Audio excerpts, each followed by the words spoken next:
Hey guys, I got a very interesting topic that we got to go over. It's about NFTs and insider trading. This can affect platforms like Veve and others that trade NFTs, OpenSea, all of them. So let's get into the details. The case involves ex-OpenSea Product Manager Nathaniel Chastain. Chastain was arrested after an FBI investigation into his non-fungible token dealings, and it alleged that he bought NFTs and resold them for 2 to 5 times their original value. The case involves an insider trading claim that he had information of what the highest value NFTs were, and then he would get those and trade them. The most important pieces of information he had, and why this is insider trading, is he knew what would be featured on the company's homepage, and he used that information to make a profit. This, of course, is the first trial of this kind for NFTs, but this isn't the first time there's been insider trading. Chastain's lawyers are claiming that this is not a security and that this is art,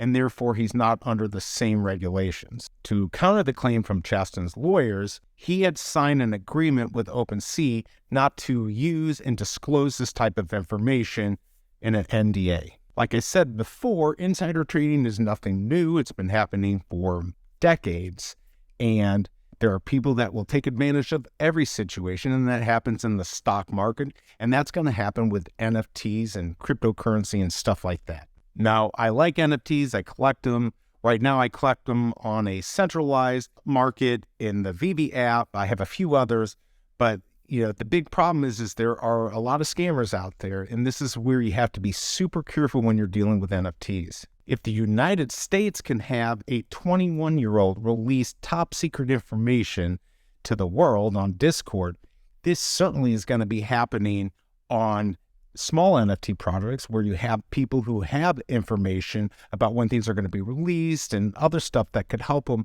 increase their chance of making a lot of money and screw you over as the buyer. The real problem with this case is that this puts the feds on the tail of NFTs.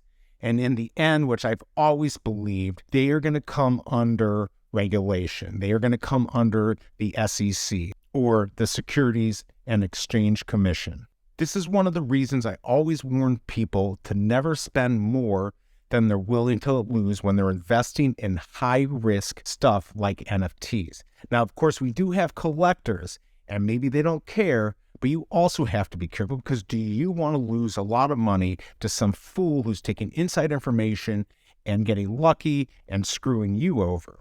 Of course, insider trading isn't the only scam with NFTs. There's plenty of others, like whitewashing.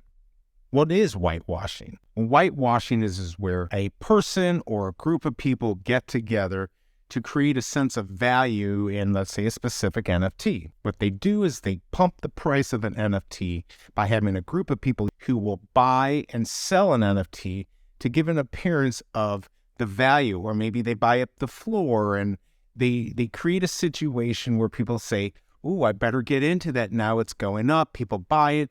And then what they do is they sell it back to those people, and they lose their ass on it. Now, that's not a perfect explanation of how it works, but that's the gist of it, so you can understand that there is scamming going on. I think it's more prevalent than people think. I mean, I've read stuff that says it's like 95% of the trading on a lot of the bigger marketplaces. I see this a lot on the Veve app. I mean, there are plenty of people and groups that try to pump specific NFTs by increasing the price, making it look like people are paying a certain amount, or by delisting stuff.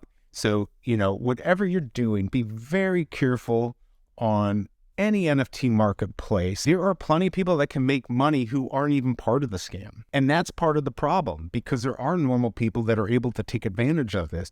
They are quick, or they kind of know the market. They know how these people are going to do it, or maybe they don't even know and they get lucky. But you have to realize there's a lot of scamming going on in NFTs. It doesn't mean that NFTs are all bad or that there isn't a future for them, but just know wherever there's an opportunity, criminals are going to come in and do the things that criminals do. This is one of the reasons I get really upset with people who say, well, you shouldn't be looking at wallets and investigating things.